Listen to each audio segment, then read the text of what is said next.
आज हम पढ़ने वाले हैं UP TET 2018 previous year paper के हिंदी क्वेश्चन के। तो चलिए आगे बढ़ते हैं और हम क्वेश्चन को देखते हैं। प्रश्न नंबर 1 है, प्रागैतिहासिक में किस उपसर्ग का प्रयोग है? तो इसका ऑप्शन हो जाएगा ऑप्शन नंबर ए प्रा, बी प्राक, सी प्राग, डी प्रागैतिक। तो इसका राइट आंसर होगा प्राक। ओके, चलिए क्वेश्चन नंबर दूसरे पे बढ़ते हैं। तुलसीदास किसकी कविता है? ए हरिवंश राय बच्चन, बी मुक्तिबोध, सी अज्ञेय, डी निराला। तो इसका राइट आंसर हो जाएगा सूर्यकांत त्रिपाठी निराला। कौन हो जाएगा? सूर्यकांत त्रिपाठी निराला। ये छायावादी युग के कवि हैं। प्रश्न नंबर 3, बहिष्कार का संधि विच्छेद क्या है? ऑप्शन नंबर ए बहिर्धन कार, बी बहिर्धन स्कार, सी बहिष्धन आकर, डी बहिर्धन कार। तो इसका राइट आंसर हो जाएगा बहिर्धन कार, ऑप्शन नंबर ए। ये एक विसर्ग संधि है, बहिर्धन कार। क्वेश्चन नंबर 4 पे हम आगे बढ़ते हैं। वैदेही वनवास किसकी रचना है?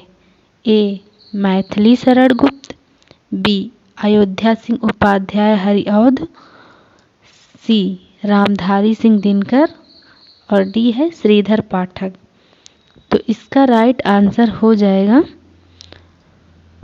अयोध्या सिंह उपाध्याय हरिऔध, यानी ऑप्शन नंबर बी।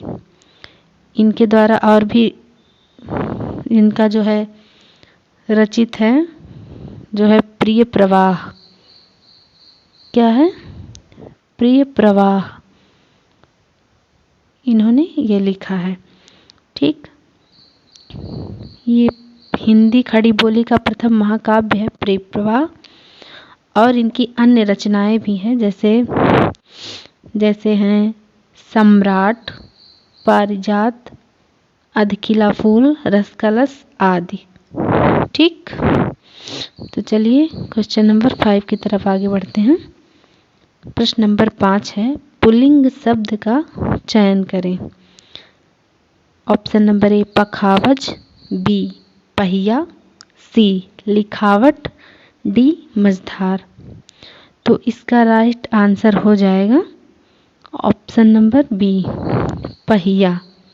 ठीक, बाकी के जो पखावज क्या होता है? एक वाद्य यंत्र होता है। और लिखावट, ये आवट वाले जो प्रत्यय होते हैं, ये स्त्रीलिंग में आते हैं।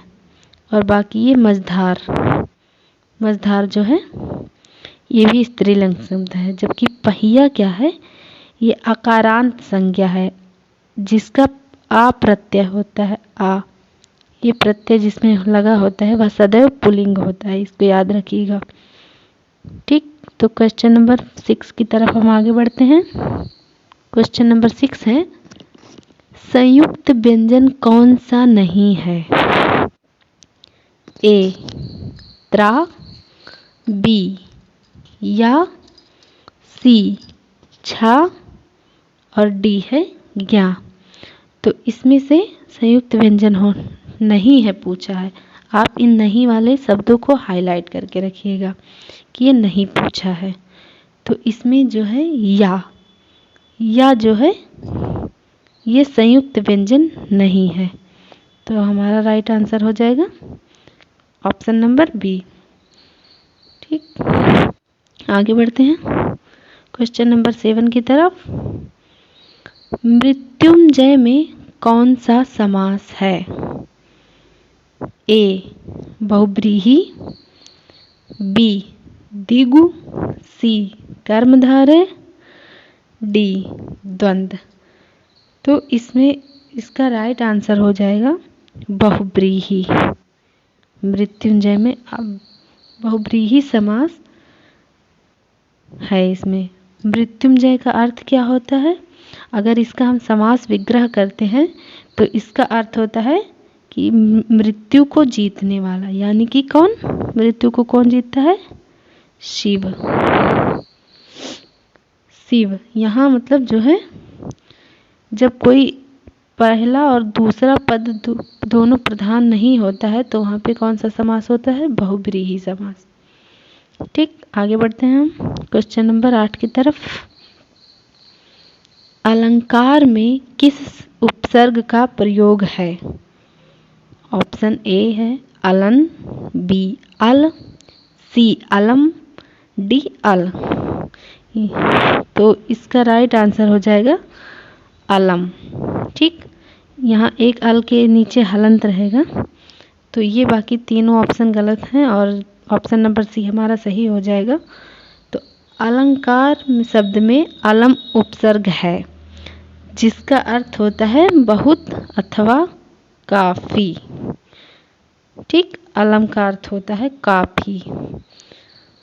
और इसके जैसे अन्य उदाहरण भी हैं, जैसे अलंकरण हो गया, अलंकृत हो गया इत्यादि। चलिए क्वेश्चन नंबर 9 की तरफ आगे बढ़ते हैं। रित का विलोम क्या है? ए विकीर्ण, बी अनृत और सी वक्र, डी अनैक्य। तो यहाँ पे ऑप्शन नंबर बी हो जाएगा अनृत। ठीक, तो रित शब्द का विलोम शब्द या तो कुरितु होता है, ऐसे लिखते हैं हम कुरितु, ठीक, या फिर अनृत होता है ये हमारा ऑप्शन ये हो जाएगा। तो चलिए आगे बढ़ते हैं क्वेश्चन नंबर 10 की तरफ। संकल्प शब्द में उपसर्ग बताइए। ए सन, बी सम, सी सख, डी संग। तो इसका राइट आंसर हो जाएगा ऑप्शन नंबर बी सम। सम उपसर्ग है इसमें। ठीक, जैसे सम का अर्थ होता है संयोग या पूर्णता, सम का अर्थ होता है। ठीक, इसके जैसे अन्य उदाहरण भी हैं, जैसे होगा संतोष, ऐसे हम लिखते हैं ना संतोष, संतोष हो गया, संन्यास हो गया, संहार हो गया, ठीक, संग्राम हो गया, आदि जो हैं इसके उदाहरण हैं। तो चलिए फ्रेंड्स, आज की इस वीडियो में हमारे पास सिर्फ 10 ही क्वेश्चन थे, तो हम आगे के क्वेश्चन कल पढ़ेंगे।